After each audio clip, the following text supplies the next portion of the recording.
Next, we have a video from Nelanie La Cruz, who is with the Guyana Wildlife Conservation and Management Commission. And yeah, so Jan's going to play. It's obviously being remotely presented because she couldn't join us here, so she sent me the file with a voiceover. So let's hope it runs all right. Bear with me. Hello everyone, my name is Nelanie La Cruz, and I'm grateful to have the opportunity today to share my experience in aquatic and terrestrial conservation. I'm from Aquatic, a small community in Guyana, and prior to pursuing a master's in aquatic science, I acquired a bachelor's science degree in environmental studies from the University of Guyana. I consider Dr. Leon Alonso and Dr. Carl Sayer role models. My interest in aquatic conservation originated because there were many water-related issues in my community. So much so that the quality of water consumed and not used rich became the focus of my undergraduate thesis. The gentleman in this photograph is trying to collect water from 2 locations potable water was sourced in my community back in 2014. My interest in aquatic conservation, together with my willingness to volunteer whenever called upon, led to me being selected to work with local and international researchers who conducted biodiversity assessments in multiple regions in Guyana. On these assessments, the first assessment, I worked on a water quality team, and on the second assessment, the pension work, and the assessment in the Northeast region, I worked on a team studying water results. So I was really keen on pursuing postgraduate studies in aquatic ecology and aquatic conservation. So coming to UCL was really a dream, and that year surpassed all expectations. Upon my return to Guyana, I was employed as a research officer at the Guyana Wildlife Conservation and Management Commission. Now, having been sponsored for 1 year by the government of Guyana while I was completing the MSc, I was contractually obligated to serve my country for 3 years. At the commission, I conducted research on species of high conservation priority. I developed protocols and methodologies to survey priority species. And I worked with local and international researchers to promote human-wildlife coexistence, among other things. Now, I was a bit disappointed that the focus of my job was not aquatic conservation, but I was really keen to use the knowledge, the experiences, and the skill sets I had just acquired to influence the agency's work program, and I did so by investigating threats to Guyana's wildlife, inclusive of those posed by invasive alien species, advocated for the assessment of aquatic ecosystems as part of species surveys, and promoted the importance of a landscape conservation approach in the execution of the Commission's work program, facilitated stakeholder engagements in indigenous communities, hinterland villages, and other areas where human and wildlife interactions occur, and advocated for the inclusion of coastal and marine species in the Commission's work program.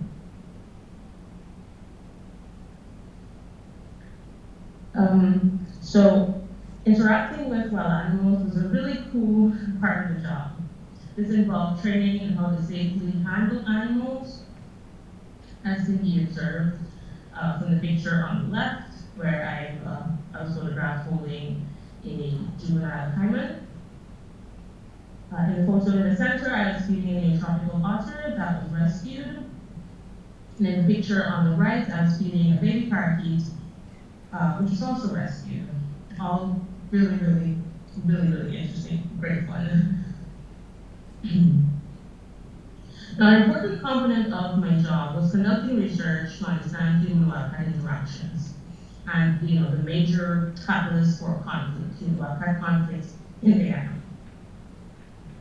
I worked with Dr. Anthony Cummings in this regard. He had been interested in these interactions for many years and had just acquired a grant from National Geographic to fund his research. And I essentially was the person selected to work with him from the Wildlife Commission. Through this study, I was able to visit I was able to visit 21 communities in Guyana to understand human-wildlife interactions. I facilitated a workshop in those communities. I provided training on how to respond to human-wildlife interactions, developed educational materials to reduce human-wildlife conflict, and contributed to the development of a toolkit to reduce conflict. Now, the major outcomes from that study, I would say, was development of a toolkit for the resolution of human-wildlife conflict, as well as a story map I developed that depicted conflict across Guyana and provided really useful information to anybody who was interested in this on the, can be easily accessed on the internet. Now, due to budgetary constraints and other reasons, many of my efforts to conduct further work to aid conservation of wildcats was not possible. So, on a few occasions, I used my resources, relationships, and networks to organize activities geared towards conservation of wildcats. In the photograph here, my sister and I, we're having an activity with some children in Matthews Bridge. Now, prior to this point, so this photograph was taken in December 2019. Prior to that point, we had at the commission we received a lot of reports of the increased presence of wildcats, and there were attacks on specifically dogs in the community, and the persons were really afraid. This is the first time they would have seen attacks of this nature in maybe close to 20 years. And, understandably, they were afraid for their own safety and for the safety of the children. The power company in the community, they were experiencing some trouble, and, many parts of the community, they were without electricity for a very long time. So that, together with some other reasons, really, I think that was the major catalyst for the increased activity by the cats and persons losing their pets and fear. In my capacity as a research officer, because of financial constraints, I was not able to come to the community to do any type of work. And so on my Christmas break, would have been 6 months after the initial reports started, I was able to return to Matthews Bridge and to conduct this really interesting activity. So we had children, teachers, and some parents come out. We made it as attractive as possible because it was Christmas season, and so bringing them out from their home, all the Christmas festivities was important for us, and we're able to do so. So that was something I was really proud of. The following year, during the pandemic, I still wanted to do something. There was a lot we couldn't do for obvious reasons, but I managed to organize a webinar in collaboration with WWF Guyana and the Women in Nature Network. So it was a webinar that, again, it raised, we raised awareness of the importance of conserving jobwaters, to share a little bit of what was happening in the country and essentially why conserving jobwaters is important in Guyana. So, I was, again, really, really happy that we were able to pull that off. Now, last March of 2021, I decided to leave the commission. I fulfilled my obligations to the government and wanted to focus my attention on other things that I was passionate about. And so leaving was a bit hard because the work there is really important. And I liked knowing that I was contributing to something that was that important.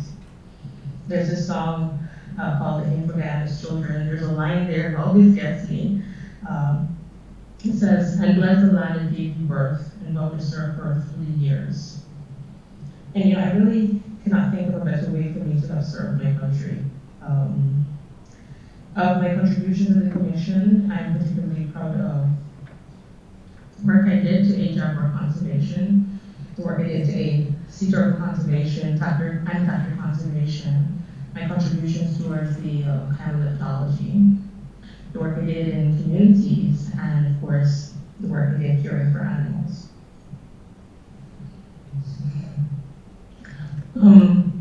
From the period of 2018 to 2021, I kept my passion for aquatic conservation alive through my affiliation with the Faculty of Earth and Environmental Science at the University of Guyana. So I essentially taught. I was a lecturer there. I lectured the courses Wetland Environment in 2018 and Aquatic Science in 2020. And I also served as supervisor and assessor for undergraduate students conducting research associated with aquatic systems, which was really good as well. It kept me busy, and as I mentioned, kept that passion for aquatic conservation alive. All right, so after I left the commission, I had a few opportunities to work as an environmental consultant. The most recent opportunity was geared towards conserving the Northwest Atlantic sea turtle. And it was a really great experience for me. I've done some work at the commission to raise awareness on sea turtles. I did some research to understand what was happening with sea turtles. And so when the opportunity came for me to essentially be hired as a lead consultant for this project, I was really happy. I submitted my proposal, I was successful, and through that entire process, I was able to visit many of the beaches. I was able to engage with fishermen and other persons in the community to really understand what's happening with these sea turtles in Guyana. In the region, we've noticed a decline for a very long time, but it was good to understand what was happening and that led to the creation of reports and recommendations on what the priorities at the national level were, for us to conserve the Northwest Atlantic leadback sea turtle subpopulation in Guyana. So it's all part of the creation of a regional action plan for the leadbacks, and every country, the countries in the region, so Suriname, French Guyana, as well as Trinidad and Tobago, those countries in particular, we needed to identify national priorities. It was an amazing experience. I really enjoyed it. In the future, it is my desire to conduct research in freshwater ecosystems. I've done a lot of work.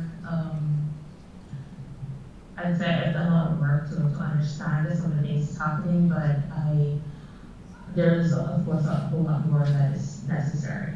There's so many aquatic systems, all very beautiful. Well, most of them, some of them, unfortunately. But it is my desire to do some work in freshwater ecosystem. And I think I would like to, maybe the very top of the list is getting a better understanding of what's happening with Podopsera in the country. I visited Podopsera Guru in 2019, in September of 2019. Dr. Megan Duffy, rain started again. Dr. Megan Duffy at the University of Michigan. We had a really nice meeting and really good chat. That's me standing outside of her office. And you see the Podopsera there in the background. And I've already selected a few lakes that I think would be suitable for this research. And so now that I have a little bit more free time in my hand and really trying to get a sense of what I will be doing next, I, as I mentioned, really want to do some work on Podopsera. All right, thank you so much. And I'll be happy to answer any questions you might have. Thank you.